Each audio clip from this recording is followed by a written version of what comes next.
নবী একজন সাহাবা হযরত হাসান বিন সাবিত রাদিয়াল্লাহু তাআলা আনহু তিনি বলেন আল্লাহর নবী সাহাবা তিনি বলেন খুলিকতা মুবাররাআন মিন কুল্লি আইবিন কান্নাকা কুদ খালাকতা মা তাশা। আল্লাহ যেন বলেন ও নবী মুহাম্মদ বলো তো তোমার মুখটা কেমন হবে, বলো তো তোমার নাকটা কেমন হবে, তোমার দাঁতগুলো কেমন হবে, তোমার হাতটা কেমন হবে, ও নবী মুহাম্মদ বলো তো তোমার ভ্রুগুলো কেমন হবে। নবী মুহাম্মদ আমি তো আমার এই দিনটাকে তোমার মাধ্যমে পরিপূর্ণ করব, তার মানে তোমাকে আগে পরিপূর্ণ করতে হবে। আজকে আমাদের সমাজে কোন মানুষের যদি তার সবকিছু দেখতে ভালো লাগে কিন্তু তার একটা হাত যদি বেঁকা থাকে দেখতে ভালো লাগে না, তার সবকিছু ঠিক আছে, তার অবয়ব সবকিছু ঠিক আছে কিন্তু তার একটা চোখ অন্ধ দেখতে ভালো লাগে না। একজন মানুষের সবকিছু ঠিক আছে কিন্তু মানুষটা যদি সবকিছু ঠিক থাকে, তার চরিত্র যদি ভেজাল থাকে, এরপরও মানুষটা পরিপূর্ণ হতে পারে না। এই জন্য আল্লাহ রাব্বুল আলামিন আমার নবীকে পরিপূর্ণ করে বলেন ও নবী বলো তো তোমার মুখটা কেমন হবে, তোমার দাঁতগুলো কেমন হবে, তোমার চেহারাটা কেমন হবে, তোমার হাতগুলো কেমন হবে। কেননা আমি তো আমার এই দিনটাকে তোমার মাধ্যমে পরিপূর্ণ করব, তার মানে এটাই তো বহন হয় নবী তোমাকে তো পরিপূর্ণ করে বানাতে হবে, তোমাকে তো পরিপূর্ণ করে বানাতে হবে। এই জন্য আল্লাহ নবী সাহাবা হযরত হাসান বিন সাবিত রাদিয়াল্লাহু তাআলা আনহু বলেন খুলিকতা মুবাররাআন মিন কুল্লি আইবিন কান্নাকা কুদ খালাকতা মা তাশা। আল্লাহ নবী সাহাবা বলেন নবী আপনাকে আল্লাহ রাব্বুল আলামিন এমন ভাবে বানিয়েছেন আপনার বানানোর ক্ষেত্রে কোনো ধরনের কোনো ত্রুটি রাখে নাই, আল্লাহ যেন আপনাকে জিজ্ঞাসা করে করে বানিয়েছেন। বলেন সুবহানাল্লাহ। আমার নবীকে আল্লাহ রাব্বুল আলামিন কিভাবে বানিয়েছেন? আমার নবী বলেন কুনতু নাবিয়্যান ওয়া আদামু বাইনাল মাইয়াতিন। নবী বলেন আমি যখন নবী হয়েছি তখন আদম আলাইহিস সালাম মাটি এবং পানিতে রয়েছে। তার মানে আদম আলাইহিস সালামের পূর্বে আল্লাহ রাব্বুল আলামিন আমার নবীকে তৈরি করে রাখছেন। এবার একটা প্রশ্ন হতে পারে হুজুর আপনার কথাই যদি আমরা আসি, নবীকে যদি আল্লাহ রাব্বুল আলামিন আগে তৈরি করে থাকেন তাহলে নবীকে আল্লাহ রাব্বুল আলামিন পরে কেন পাঠালেন, সর্বশেষ কেন পাঠালেন? প্রশ্ন জাগে না কি ভাই? প্রশ্ন জাগে না? আপনিই বললেন নবী নাকি বলেছে কুনতু নাবিয়্যান ওয়া আদামু বাইনাল মাইয়াতিন।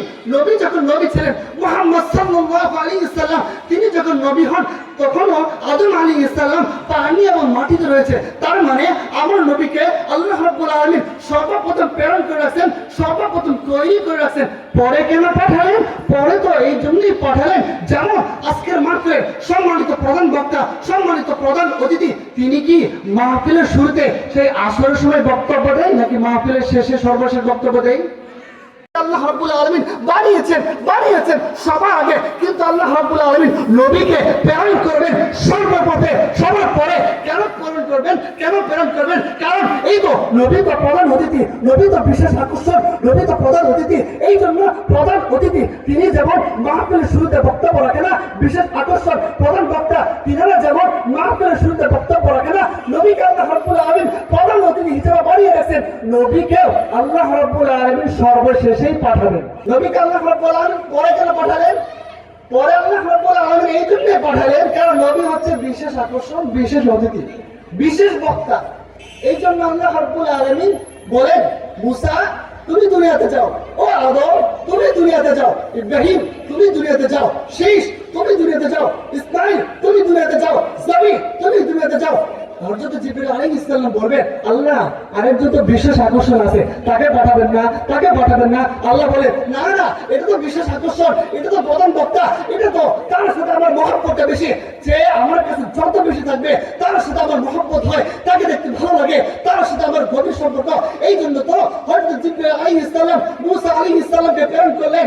আল্লাহ নবী আল্লাহ রাব্বুল আলামিন মুসা আলাইহিস সালামকে দুনিয়াতে প্রেরণ করলেন, দাউদ আলাইহিস সালামকে প্রেরণ করলেন, ইসমাঈল আলাইহিস সালামকে প্রেরণ করলেন, আদম আলাইহিস সালামকে প্রেরণ করলেন, হুদকে প্রেরণ করলেন, শীষকে প্রেরণ করলেন, মূসাকে প্রেরণ করলেন, জবিহকে প্রেরণ করলেন, ইসমাঈলকে প্রেরণ করলেন।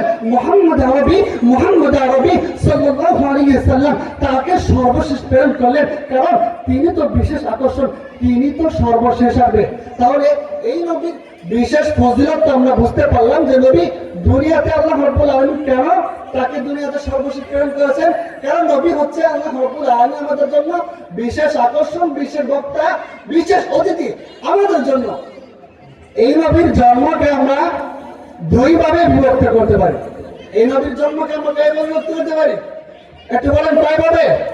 দুই ভাবে। এবার একটু মনে মনে একটু কৌতূহল জাগতে পারে, কারণ মানুষের জন্ম একবার হয়, আবার জন্ম আবার দুইবার কিভাবে হয়? একটু মনে কৌতূহল জাগতে পারেন আমাদের, যে জন্ম তো হুজুর একবারই হয়, জন্ম আবার দুইবার কিভাবে হয়? এই নবীর জন্মকে আমরা দুই ভাবে এভাবে বিভক্ত করতে পারি।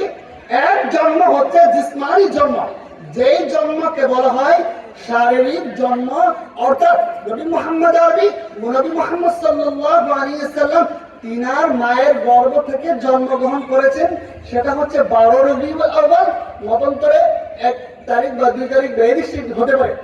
অধিকাংশ মত হচ্ছে 12 রবিউল আউয়াল, অর্থাৎ 12 রবিউল আউয়াল নবী মুহাম্মদ সাল্লাল্লাহু আলাইহি ওয়াসাল্লাম তার মায়ের গর্ভ হতে জন্মগ্রহণ করেছেন। এটা হলো জিসমানি জন্ম, শারীরিক জন্ম।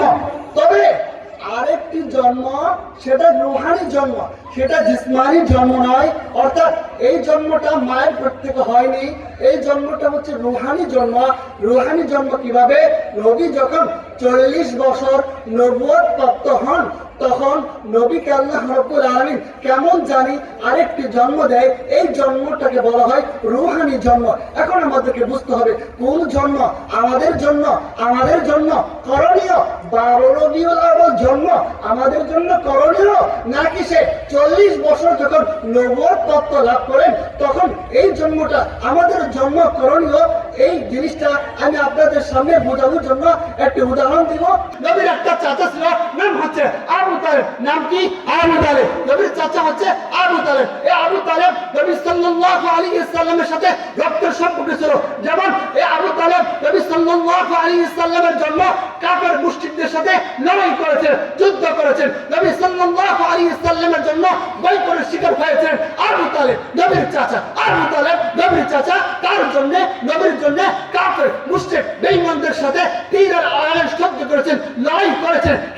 কিন্তু এই আবু তালেব নবী যেভাবে কালিমা এনেছেন, নবীর উপর কালিমা আনেন নাই। এই আবু তালেব নবীর উপর ইসলাম গ্রহণ করেন নাই। নবী যেভাবে নামাজ পড়েছেন, আবু তালেব সেভাবে নামাজ পড়েন নাই। নবীর একজন সাহাবা নামতার হযরত বেলাল রাদিয়াল্লাহু তাআলা আনহু, খুব খেয়াল করেছেন, নবী সাল্লাল্লাহু আলাইহি ওয়াসাল্লামের একজন সাহাবা, নাম হচ্ছে বেলাল রাদিয়াল্লাহু তাআলা আনহু।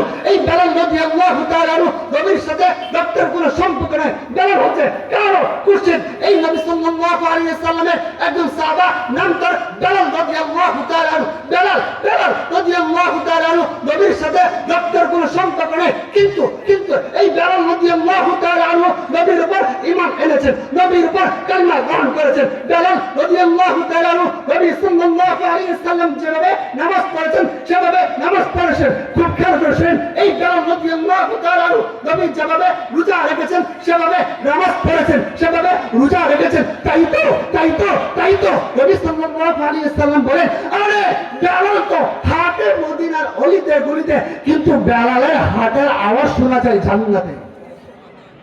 সুবহানাল্লাহ, একটু আওয়াজ হয়েছে, বলেন সুবহানাল্লাহ।